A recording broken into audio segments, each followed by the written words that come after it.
चलिए जी, जरा ये देख लीजिए एनसीईआरटी। अच्छा अच्छा।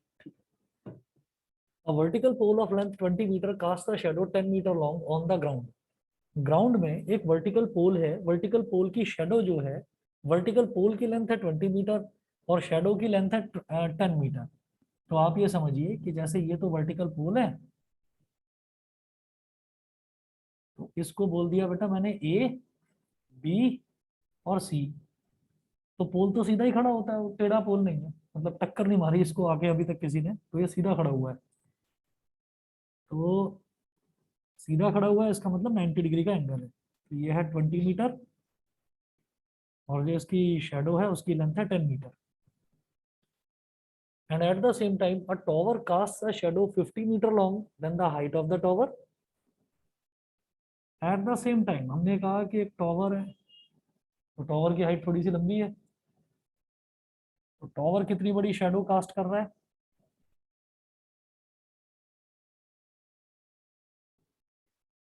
Tower cast the shadow 50 metre long. तो पी क्यू आर, ये जो पी क्यू की लेंथ है ये मुझे बतानी है, टॉवर की लेंथ को एच मान लो आप, टॉवर की लेंथ को आप एच बोल दीजिए, ठीक है। तो ये तो क्वेश्चन हो गया। अब इसमें क्या है कि एट द सेम टाइम बोलने का मतलब क्या है कि सन जो है ना, सन का जो एंगल ऑफ एलिवेशन है एट द सेम टाइम, मतलब अगर 4:05 हो रहे हैं तो उसी टाइम इसकी शेडो बन रही है और 4:05 पर इसकी शेडो बन रही है। तो इसका मतलब ये होता है, अगर इस पॉइंट से मैं सन को देख रहा हूँ, मान लीजिए यहाँ पर सन है, ठीक है, अगर इस पॉइंट से मैं सन को देख रहा हूँ तो ये कहलाएगा theta. This is called angle of elevation. ये हम हाइट्स एंड डिस्टेंस वाले चैप्टर में करेंगे जो ट्रिग्नोमेट्री की एप्लीकेशन है, ठीक है।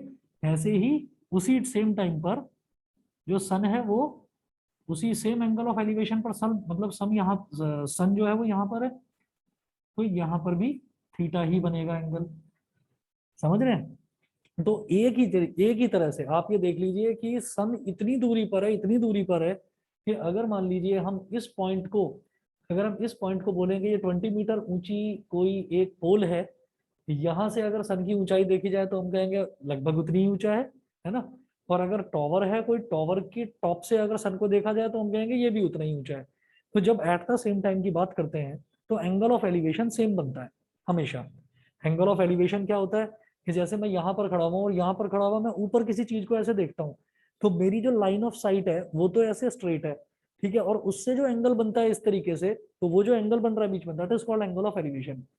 तो इट इज एज्यूम्ड कि एक बंदा यहाँ पर खड़ा हुआ है और वो यहाँ पर खड़ा होकर इस पॉइंट से होते हुए उसकी लाइन ऑफ साइट सन को देखती है, तो तब जो उसका एंगल ऑफ एलिवेशन बनता है, नजर का जो एंगल ऑफ एलिवेशन बनता है, दैट इज कॉल्ड थीटा। ऐसे यहाँ पर जो एंगल ऑफ एलिवेशन है दैट इज कॉल्ड थीटा। तो बस ये आपको फंडा याद रखना था इसमें, और इसमें कुछ नहीं है क्वेश्चन में। देखिए हम ये कहेंगे कि in triangle ABC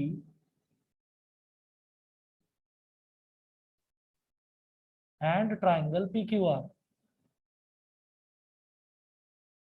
in triangle ABC and triangle PQR, यहां पर देखो कि angle A B C is equal to angle P Q R is equal to 90 degree. ना तो टॉवर टेढ़ा खड़ा होगा ना ही पोल टेढ़ा खड़ा होगा, दोनों ही 90 डिग्री का एंगल बनाएंगे, तो 90 90 इक्वल होगा, है ना। उसके बाद देखिए angle A C B is equal to angle P R Q is equal to theta, दोनों ही थीटा के बराबर है, रीजन में लिख देना angle of elevation of sun. Angle of elevation जो सन का होता है वो कोई टॉवर ले लो, कोई बिल्डिंग ले लो, कोई मल्टी स्टोरी बिल्डिंग ले लो, कोई ट्री ले लो, कोई पोल ले लो, सबके लिए सेम होता है, सबके लिए सेम होगा। तो कोई भी जो टॉवर के, ट्री के, पोल के ये जो शेडो कास्ट करने वाले क्वेश्चंस आते हैं, तो उनमें समझ लेना बेटा एक ट्रायंगल बनेगा और ये वाला एंगल और ये वाला एंगल सेम होगा। दो एंगल इक्वल होते ही हमारा काम हो गया। हम बोलेंगे by double A sir similarity criteria triangle ABC is similar to triangle PQR. ठीक है, तो फिर रेशो इनका इक्वल हो जाएगा, पहला दूसरा अल्फाबेट ए बी, इसका पहला दूसरा अल्फाबेट पी क्यू, तो A B upon P Q, इसका दूसरा तीसरा अल्फाबेट बी सी, इसका दूसरा तीसरा अल्फाबेट क्यू आर, तो B C upon Q R, इसका पहला तीसरा अल्फाबेट ए सी, और इसका पहला तीसरा अल्फाबेट पी आर, ए सी अपॉन पी आर। ये हो गया। अब जो जो वैल्यू पता है वो वैल्यू डाल दो इसमें। तो ए बी की वैल्यू पता है और बी सी की वैल्यू पता है, तो 20 और 10, ए बी की जगह डालोगे 20, इधर बी सी की जगह डालोगे 10, अपॉन में पी क्यू की वैल्यू अननोन है एच, तो एच डाल दिया, और क्यू आर की वैल्यू पता है मेरे को 50, तो 50 डाल दिया यहाँ पर। ए सी और पी आर पता ही नहीं है तो मुझे वो लेने की जरूरत नहीं, मैंने तो बस इन दोनों को ले लिया। भाई ये तीनों रेशो इक्वल आ गए क्योंकि दोनों ट्राइंगल सिमिलर हो गए, तो मुझे तो जरूरत बस इन दोनों की है, क्योंकि ये दोनों मुझे पता है, ये पता है, एच अननोन है, निकल जाएगा। कैसे? एच इंटू 10 क्या हो गया, 10h, और 50 इंटू 20,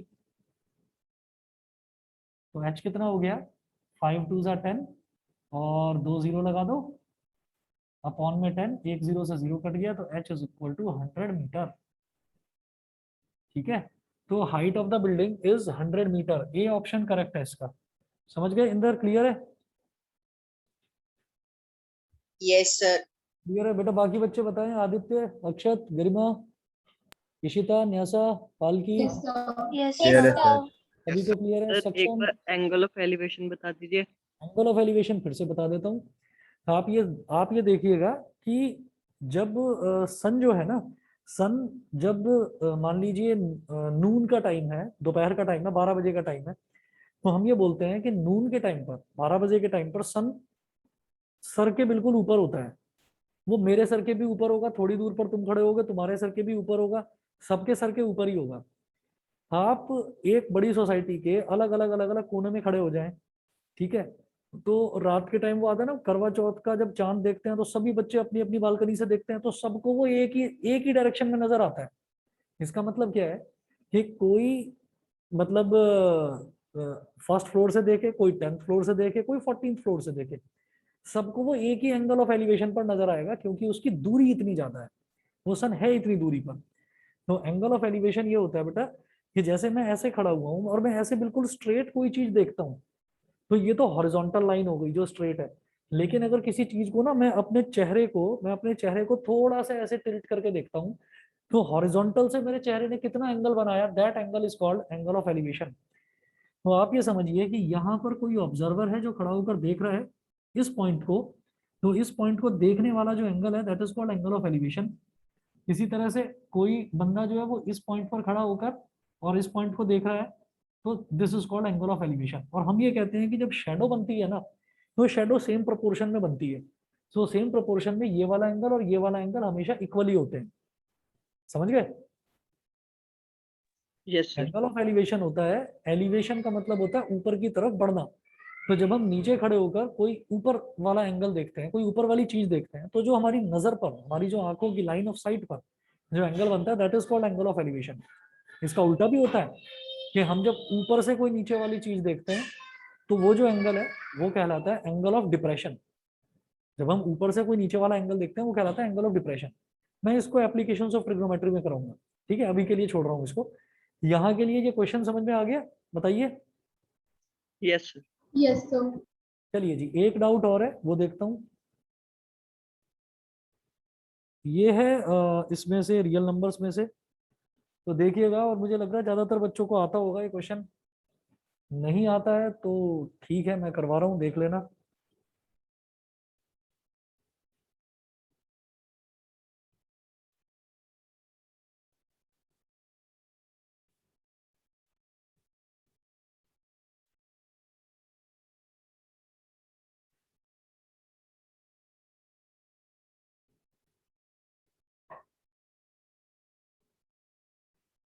देखिए,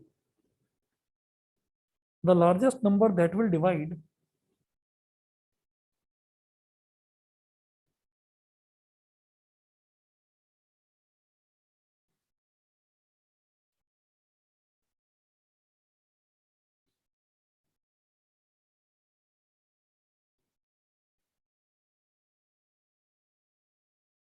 the largest number that will divide 398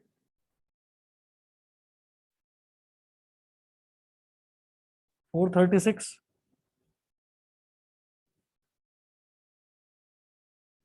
and 542, leaving remainders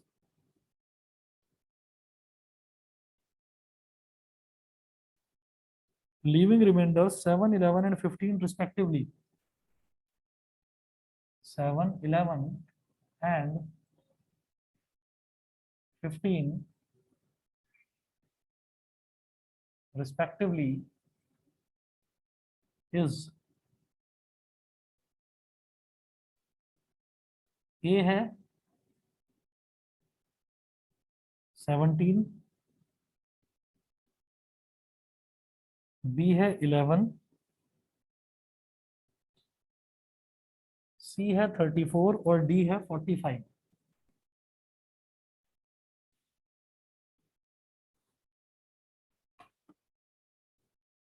अब एक चीज देख लीजिए, the largest number that will divide, तो वो नंबर जो कि डिवाइड करता है वो क्या होता है? HCF। वैसे भी एक चीज समझ लीजिए कि एमसीक्यू में ना एक बड़ा फायदा होने वाला है मेरे को, एमसीक्यू जो पेपर होते हैं उसमें हमको ये पता चलने वाला है कि हमारा आंसर क्या हो सकता है। तो हमें ये पता है कि HCF नाम से तो हाईएस्ट कॉमन फैक्टर है, लेकिन वैल्यू क्या आती है? छोटी आती है। ठीक है। LCM नाम से तो लोवेस्ट है, लेकिन वैल्यू जो आती है वो हमेशा बड़ी आती है।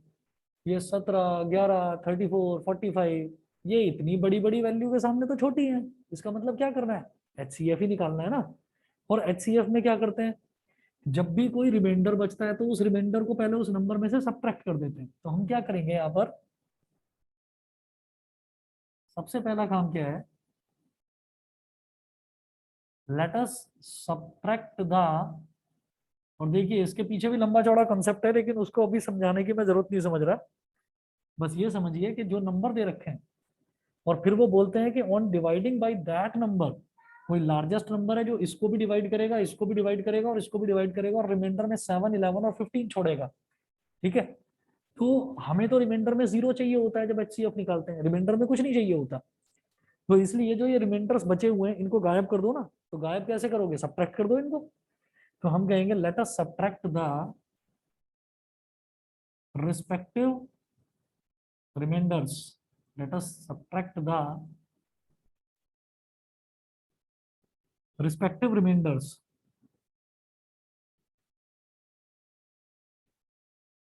तो हमारा फर्स्ट नंबर क्या आया? 398 माइनस 7, ये हो गया 391। दूसरा नंबर क्या आया? 436 माइनस 11,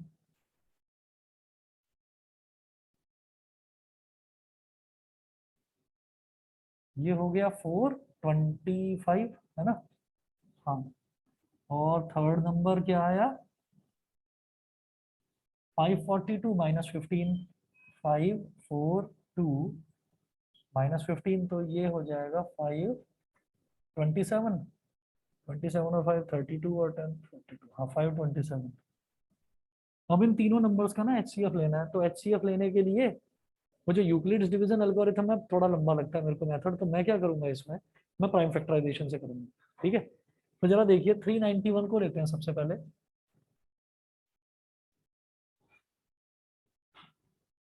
391 391 2 के टेबल में नहीं आ रहा, 3 के टेबल में कैसे चेक करते हैं? सारे नंबर्स को ऐड कर लीजिए। अगर वो ऐड करने के बाद जो नंबर आएगा अगर वो 3 से डिविजिबल होगा तो 391 भी 3 से डिविजिबल होगा, नहीं तो नहीं होगा। तो 3 + 9 12 + 1 13, 13 तो 3 से डिवाइड नहीं हो रहा है। तो फिर अगला प्राइम नंबर 5 है, 5 से भी नहीं होगा। फिर 7 है, 7 से देखूं तो 7 5 = 35, 39 - 35 4 41, नहीं होगा, 7 से भी नहीं हो रहा। फिर अगला आता है 11, 11 से भी नहीं हो रहा है। 13, 13 से भी नहीं हो रहा है। 13 के बाद 17, 17 से हो रहा है। 17 से हो रहा है। 17 2 * 34, 39 - 34 हो गया 5, 5 1 51, 17 3 * 51। लो जी 23 तो अपने आप में प्राइम नंबर है। फिर 17 और 23 हो गया। ठीक है। उसके बाद देखिए ये ऑनलाइन वालों को शायद दिखाई नहीं दे रहा होगा, मैं थोड़ा शिफ्ट कर रहा हूँ इसे। अभी दिख रहा है सभी को, क्लियर है? यस चलिए जी, अब जरा देखो, अब है 425, तो 425 की बात करते हैं। मुझे पता है ये 5 से तो हो जाएगा डिवाइड, पता है 2 से नहीं होगा। 3 से एक बार देखते हैं, 4 + 2 6 + 5 11, 11 नहीं होगा 3 से, तो 5 से ही करेंगे। 5 8 जा 40, 42 माइनस 42 हो गया, 2 हो गया, तो 2 5 25, 5 5 जा 25, 85। 5 17 जा 85, और 17 इज अ प्राइम नंबर, तो 17 1 जा 17। फिर आ जाइए बेटा 527 पर, तो 2 से तो डिवाइड नहीं होगा क्योंकि ऑड नंबर है। तो 5 + 2 7, 7 + 7 14।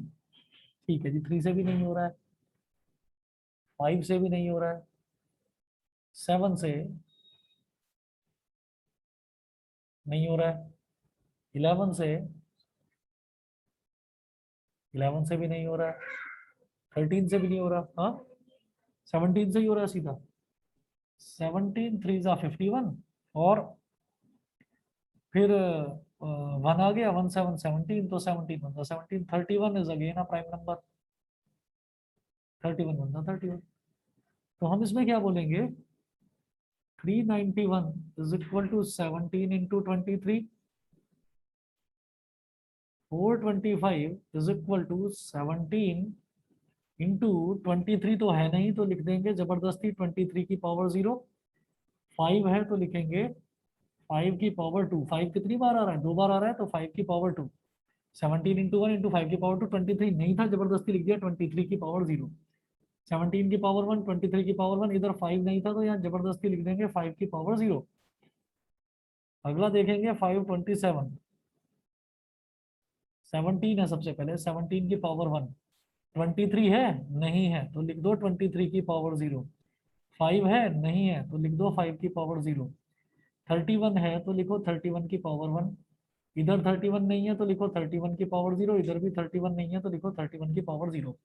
हम सारे टर्म सेम बनाते हैं।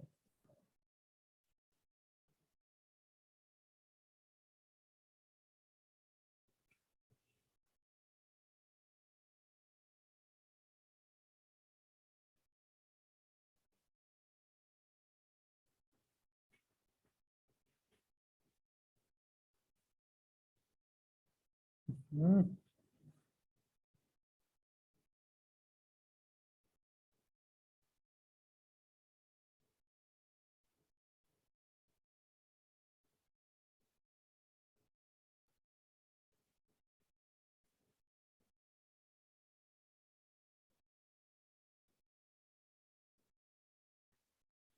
तो इसमें मुझे ये देखना होता है कि सबकी छोटी छोटी पावर्स क्या हैं। तो HCF क्या हो गया, सबकी छोटी छोटी पावर्स लेते हैं हम। तो ये हो गया 17 की पावर 1, यहाँ पर सबसे छोटी पावर क्या है 23 की पावर 0, यहाँ पर सबसे छोटी पावर 5 की पावर 0, यहाँ पर सबसे छोटी पावर 31 की power 0। Anything to the power 0 तो 1 होता है, ये भी 1, ये भी 1, ये भी 1, तो क्या आ गया 17 इसका करेक्ट आंसर है, ए ऑप्शन। ठीक है जी, इंदर समझ गए? Yes, sir. सर ठीक है, मैंने भी आपको एक फोटो भेजी है। हाँ बेटा देख रहा हूँ, एक मिनट। अक्षर तुमने व्हाट्सएप किया क्या? Yes sir. चलो एक काम करता हूँ, पहले ना सक्षम ने एक डाउट भेजा है, पहले सक्षम का डाउट देखता हूँ फिर बताता हूँ तुम्हें। हाँ चलो सबके डाउट्स ही ले लेते हैं। चलिए जी, ये मिटा रहा हूँ।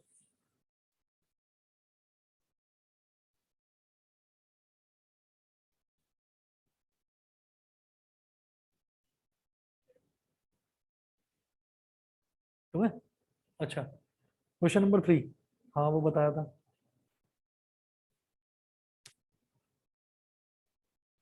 अभी करवाता हूँ। क्वेश्चन है, in a triangle ABC,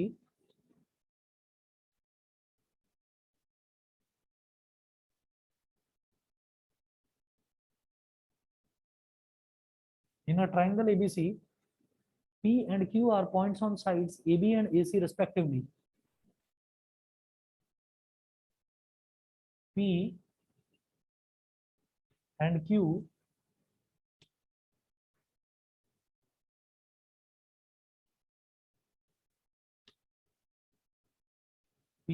are points on sides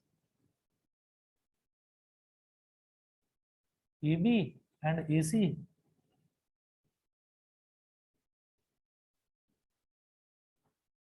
P and Q are points on sides AB and AC respectively, comma, such that PQ is parallel to BC.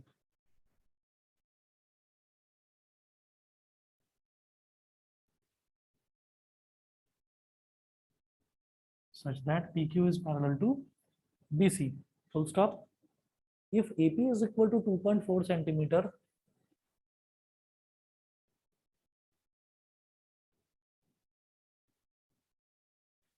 AP is equal to 2.4 centimeter, AQ is equal to 2 centimeter,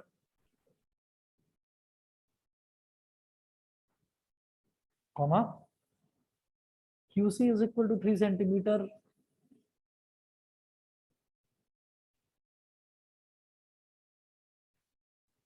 QC is equal to 3 centimeter and BC is equal to 6 centimeter. And BC is equal to 6 centimeter, comma, find AB and PQ.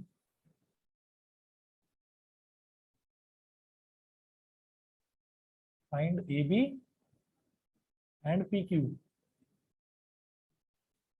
अब देखिएगा,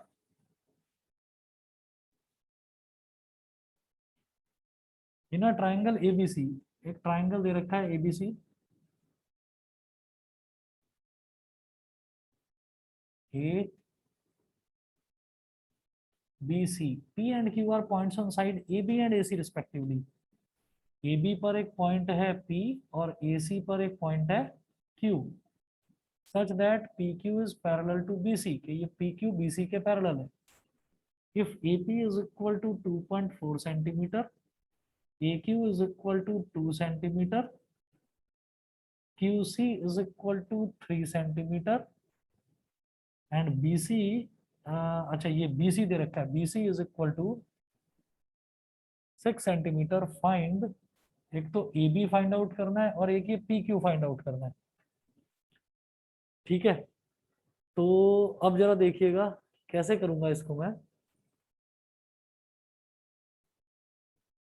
मुझे एक तो AB find out करना है, ये वाली पूरी लेंथ AB और एक ये वाली लेंथ PQ, ये फाइंड आउट करना है. हम ये कहेंगे since PQ is parallel to BC, so by Thales theorem जिसको हम बेसिक प्रोपोर्शनैलिटी थ्योरम भी बोल देते हैं, by Thales theorem AP upon PB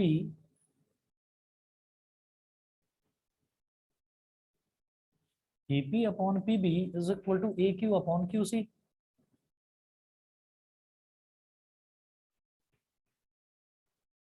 है ना, ये तो होता ही है. अब एक काम करते हैं इसमें,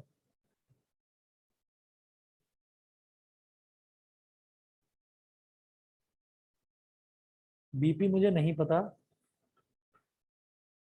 हमें ऊपर ये AP जो है इसकी भी वैल्यू पता है और AQ की भी वैल्यू पता है. तो जो वैल्यूज मुझे पता है ना, मैं उनको डिनोमिनेटर में लेकर आऊंगा. ठीक है, मुझे BP की वैल्यू नहीं पता, नहीं पता तो कोई बात नहीं, निकाल लेंगे. चलो, ये तो निकल जाएगी, ये तो निकल जाएगी, है ना. एक काम करते हैं, ये मिटा रहा हूं इधर.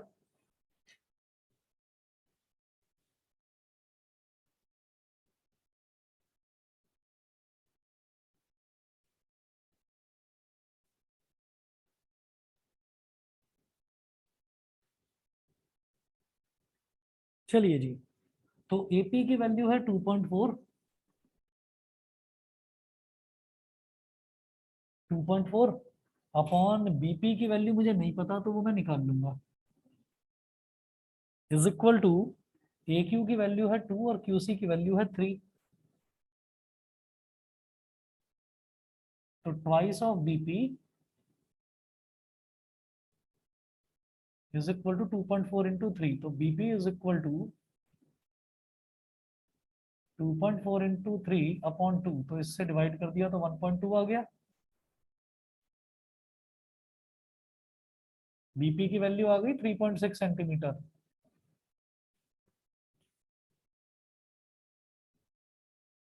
थ्री पॉइंट सिक्स सेंटीमीटर ये आ गई बीपी की वैल्यू।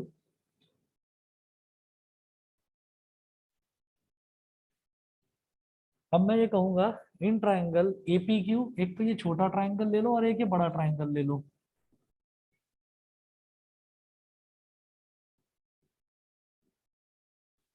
इन ट्राइंगल एपीक्यू और एक ये बड़ा ट्राइंगल ले लीजिए एबीसी, एंड ट्राइंगल एबीसी। तो इसमें ना अब मैं जानबूझकर एक काम करूंगा कि इसका एपी अपॉन एबी निकालूंगा। AP upon AB. अब जरा देखो ये कितना आ रहा है, 2.4 अपॉन पूरा एबी। 2.4 और एबी की लेंथ क्या हो जाएगी बेटा, 2.4 प्लस 3.6। 2.4 प्लस 3.6, तो ये हो गया 2.4 अपॉन 6। पॉइंट गया तो नीचे 0 आ गया। 12 2 जा 24, 12 5 जा 60, तो ये आ गया 2/5। एपी अपॉन एबी तो आ गया 2/5। ठीक है, अब क्या करो, ए क्यू अपॉन ए सी निकालो। ए क्यू अपॉन ए सी, ये वैसे ही 2/5 आ गया। 2/2 प्लस 3, ये आ गया 2/5। ठीक है, तो ट्राइंगल एपी क्यू में एपी, एपी अपॉन एबी और ए क्यू अपॉन ए सी निकाला तो 2/5 आ गया। ठीक है, तो मैं कहूंगा AP upon A B is equal to A Q upon A C is equal to 2/5। एक तो ये हो गया, और ये वाला जो एंगल है ये इसमें ट्राइंगल में भी लाई कर रहा है और बड़े ट्राइंगल में भी लाई कर रहा है। तो angle P A Q is equal to angle B A C, same ही तो एंगल है, इसको बोल देंगे कॉमन एंगल। तो देखिए AP upon A B, A Q upon A C, तो कौन कौन सी साइड ली मैंने, इसकी साइड ली एपी और ए क्यू और बीच का एंगल, तो साइड एंगल साइड। इसी तरह से दूसरे वाला ट्राइंगल का देखो ए बी और ए सी, तो ए बी ये वाली साइड, ए सी ये वाली साइड और बीच का एंगल बी ए सी। ठीक है, तो साइड एंगल साइड सिमिलैरिटी हो गया भाई। ऐसे एस सिमिलैरिटी सेक्शन समझ में आ रहा है? Yes, sir. ठीक है भाई, ऐसे S similarity criteria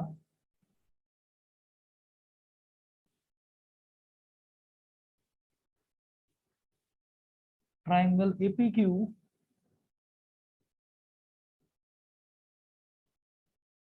is similar to triangle ABC। अब इसमें रेशो कैसे लेते हैं, पहला दूसरा AP, इसका पहला दूसरा AB, AP अपॉन AB, इसका दूसरा तीसरा PQ, इसका दूसरा तीसरा BC, PQ अपॉन BC, इसका पहला तीसरा AQ, इसका पहला तीसरा AC।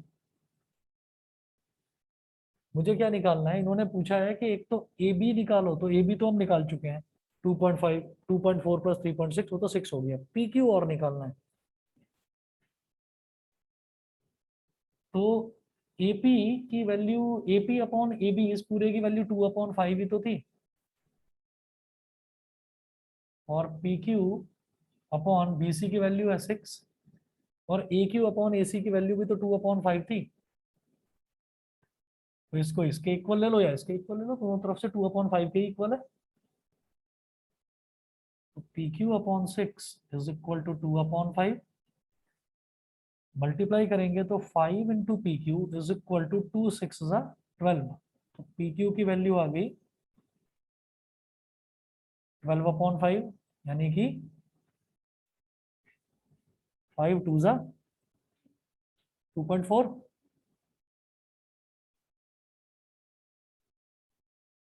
2.4 सेंटीमीटर। बताइए जी, क्लियर है?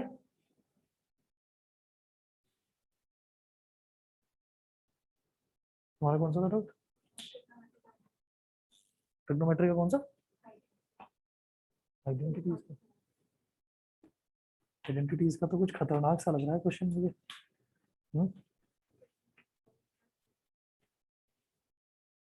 अगली एक्सरसाइज 5 का फोर्थ वाला, थर्ड वाला करवा दूं क्या? बच्चे डिप्रेशन में ना चले जाएं।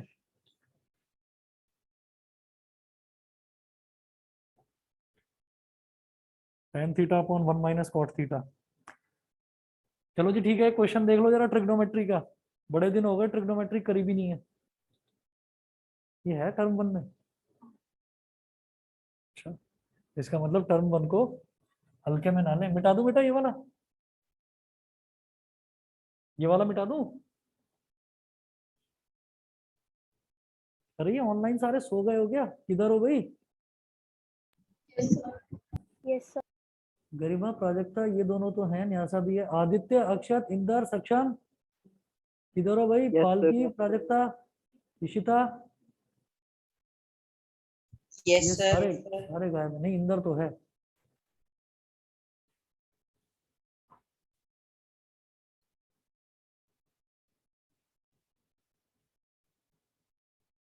चलिए जी,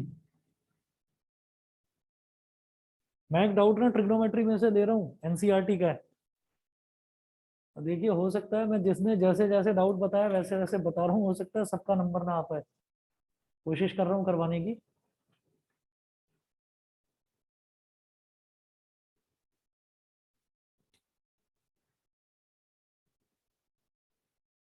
प्रूव करना है।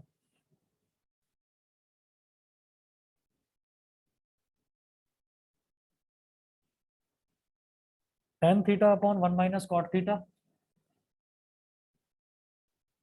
Plus cot theta upon 1 minus tan theta.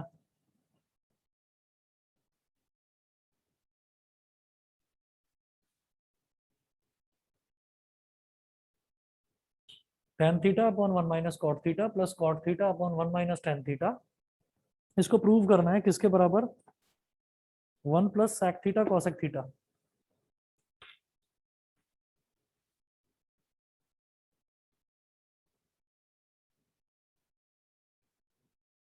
अब जो चीज मुझे प्रूव करनी है ना, यहाँ पर sec है। sec बड़े आराम से मिल जाएगा, अगर 1 अपॉन कॉस हो ना तो उसी को sec बोल देते हैं।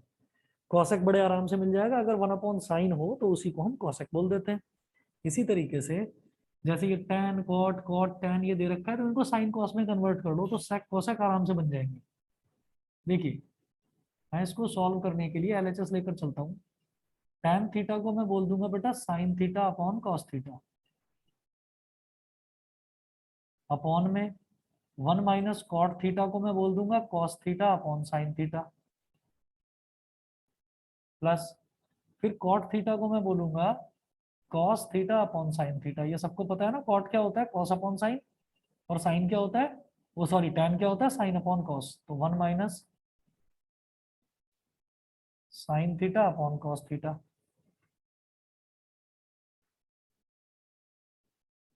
अब देखिएगा, ऊपर है sine theta upon cos theta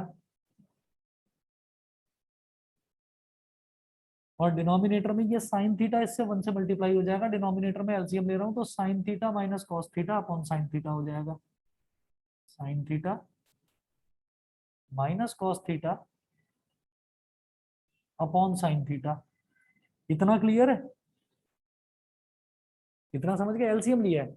देखो, ऊपर टेन थीटा का कर दिया sine theta upon cos theta, नीचे है 1 माइनस कॉट थीटा, तो 1 minus cos theta upon sine theta. अभी उसको छोड़ो, पहले इसको देख लो। फिर एलसीएम लेंगे तो साइन थीटा 1 में मल्टीप्लाई हो जाएगा, sign theta minus cos theta upon sine theta. ये हो गया। सेम कहानी यहां पर करने वाला हूं। कॉट तो हो गया कॉस अपॉन साइन, तो ऊपर हो गया cos upon sine, cos theta upon sine theta upon, अब कॉस थीटा इधर 1 में मल्टीप्लाई हो जाएगा तो बेटा ये हो गया cos theta minus sine theta upon cos theta.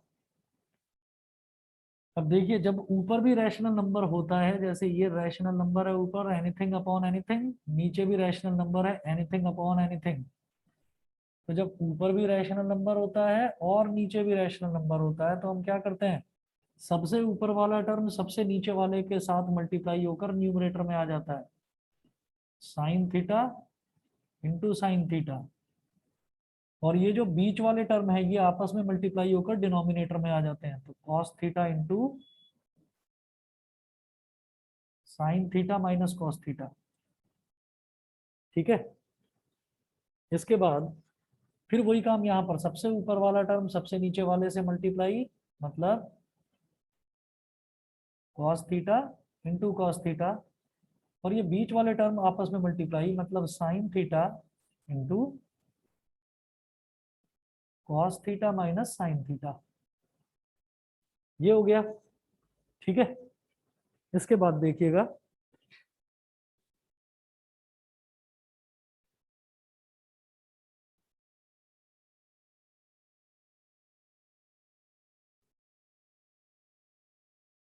अब न्यूमरेटर में है, पहले वाले टर्म में न्यूमरेटर में sine theta into sine theta क्या हो गया, sign square theta,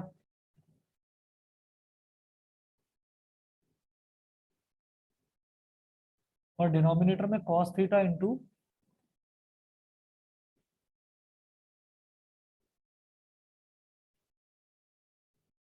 sine theta minus cos theta. अब ये प्लस है, इस प्लस का हो जाएगा माइनस, कैसे, चलो छोड़ो प्लस ही रहने दो अभी। मैंने यहाँ डिनोमिनेटर में cos theta minus sine theta में से माइनस साइन कॉमन ले लिया, तो बेटा ये बन गया माइनस साइन थीटा, और ब्रैकेट में बन गया sign theta minus cos theta. ऐसा जानबूझ के करा है मैंने, न्यूमरेटर में cos theta into cos theta हो गया कॉस स्क्वायर थीटा। ये काम मैंने जानबूझ कर करा है, ऐसा क्यों करा है समझ लीजिए। आप ये देखो यहाँ sign theta minus cos theta था, तो अगर इस cos theta minus sine theta में से मैं माइनस साइन कॉमन ले लेता हूँ, किसी भी ब्रैकेट में से मैं माइनस साइन कॉमन ले लेता हूँ, तो माइनस तो ब्रैकेट के बाहर आ जाता है और अंदर ब्रैकेट के जो साइन है, टर्म्स जो है उनके साइन बदल जाते हैं। तो साइन थीटा माइनस का था तो ये तो हो गया प्लस का sine theta, cos theta plus का था तो ये हो गया माइनस का कॉस थीटा। इससे फायदा ये हुआ कि sign theta minus cos theta इधर भी और sign theta minus cos theta इधर भी मिल गया, है ना। और ये प्लस का है और ये माइनस का है, तो प्लस माइनस माइनस हो जाएंगे ये। अब आप क्या करो, 1 upon sine theta minus cos theta निकाल लो कॉमन, ब्रैकेट में क्या बचा, sign square theta upon cos theta. ये अपॉन वाला sign theta minus cos theta मैंने कॉमन निकाल लिया, 1 upon sine theta minus cos theta इसमें से, 1 upon sine theta minus cos theta इसमें से, तो sign square theta upon cos theta, और ये प्लस माइनस माइनस हो चुका था, तो minus cos square theta upon sine theta. ये हो गया। यहां तक क्लियर है सभी को? भाई बाकी बच्चे भी बताएं, यहां तक सभी को क्लियर है? ठीक है, चलिए जी, ये हो गया 1 upon sine theta minus cos theta, और जब एलसीएम लेंगे ना तो ये दोनों टर्म्स तो आपस में मल्टीप्लाई हो जाएंगी, साइन थीटा कॉस थीटा आपस में, और ये इससे मल्टीप्लाई ये इससे मल्टीप्लाई, ऐसे कर देते हैं हम। जब एलसीएम लेने में ज्यादा दिक्कत हो रही हो कि भाई दोनों टर्म्स बिल्कुल अलग अलग है, तो इन दोनों को तो आपस में मल्टीप्लाई कर देते हैं, हो गया साइन थीटा कॉस थीटा, इसको इससे मल्टीप्लाई इसको इससे मल्टीप्लाई, बीच का साइन एज इट इज, तो sine theta into sine square theta क्या हो गया, साइन क्यूब थीटा, और cos square theta into cos theta क्या हो गया, कॉस क्यूब थीटा, ब्रैकेट बंद, 1 upon sine theta minus cos theta. भाई ए क्यूब माइनस बी क्यूब का फॉर्मूला लगाएंगे यहाँ, ये है साइन स्क्वायर थीटा का मतलब होता है साइन थीटा का होल क्यूब, और कॉस क्यूब थीटा का मतलब होता है कॉस थीटा का क्यूब। तो यहाँ a cube minus B cube लगाऊंगा मैं,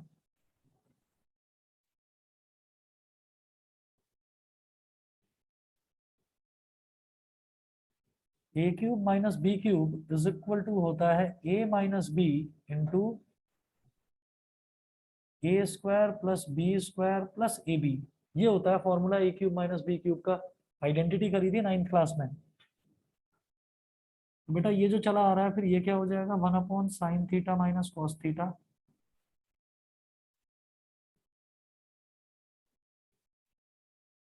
और ए क्यूब माइनस बी क्यूब हो जाएगा ए माइनस बी, मतलब sign theta minus cos theta. आप समझ लीजिए मेरे लिए ए और बी क्या है यहाँ पर, ए है साइन थीटा और बी है कॉस थीटा। तो ए क्यूब माइनस बी क्यूब तो sign theta minus cos theta हो गया। और ब्रैकेट में ए स्क्वायर की जगह क्या होगा, साइन थीटा का स्क्वायर मतलब sine square theta, plus B square की जगह क्या होगा, कॉस थीटा का स्क्वायर मतलब कॉस स्क्वायर थीटा, और प्लस का ए बी। तो प्लस का ए बी मतलब प्लस का साइन थीटा कॉस थीटा, तो प्लस का sine theta cos theta bracket बंद, और अपॉन में साइन थीटा कॉस थीटा है ही।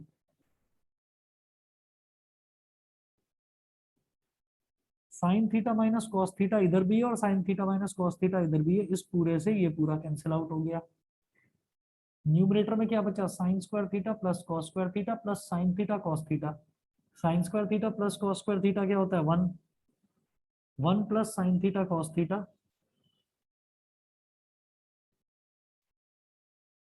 Upon sine theta cos theta, 1 plus sign theta cos theta upon sine theta cos theta. अब क्या करेंगे, इसको स्प्लिट कर देंगे। स्प्लिट करते ही जो चीज चाहिए वो चीज मिल गई।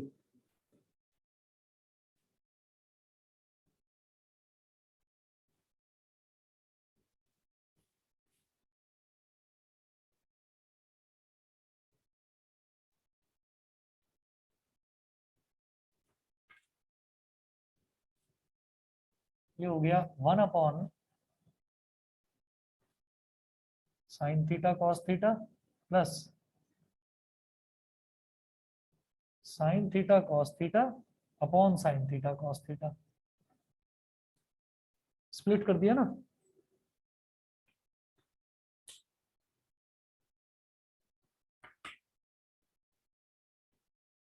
तो अब देखो 1 अपॉन साइन थीटा क्या हो जाता है, cosec theta. 1 upon cos theta क्या हो जाता है, sec theta. Sine theta cos theta से sine theta cos theta cut गया, +1। कॉसेक थीटा सेक थीटा +1 या 1 plus sec theta cosec theta, एक ही तो बात है। Is equal to RHS। यही प्रूव करना था। ठीक है जी, समझ गए। थोड़ा लेंदी है बस।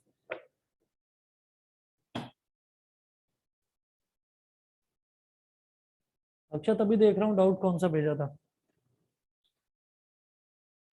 Okay sir.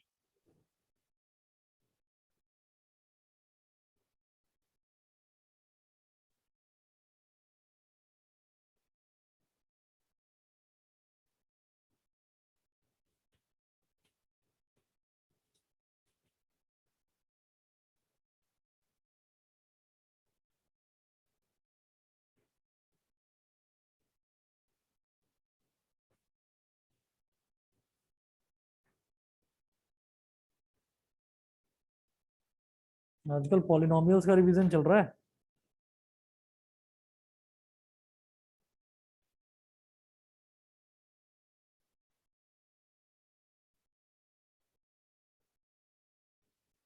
अच्छा ये है, if one of the zeros of a quadratic polynomial of the form x square plus ax plus b is the negative of the other, then it has no linear term and the constant term is negative. Has no linear term and the constant term क्या है ये, if one of the zeros of a x plus b is the negative of the other.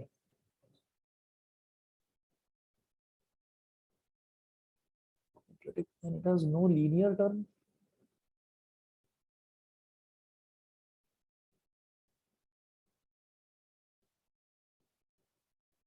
X square plus ax plus b is the negative of the other.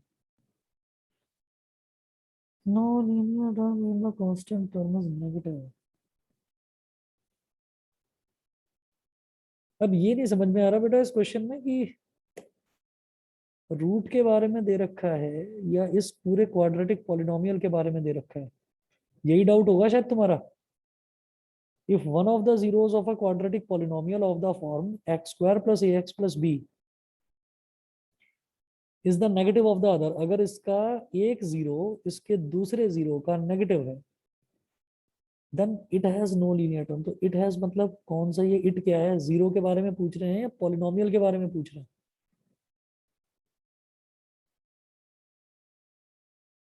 देखिए अभी 3-4 minute बचे हुए हैं, अब इसमें या तो क्वेश्चन को समझ लूं लिख लूं, ये हो नहीं पाएगा इसमें। ठीक है अक्षत, कल करवाता हूं मैं ये क्वेश्चन। Okay sir. ठीक है ये कल करवाता हूँ, और बेटा तुम्हारा भी कर देते हैं क्वेश्चन। ठीक है चलिए जी, फिर आज इतना ही कर लेते हैं। Okay sir, thank you sir. चलिए जी, ओके।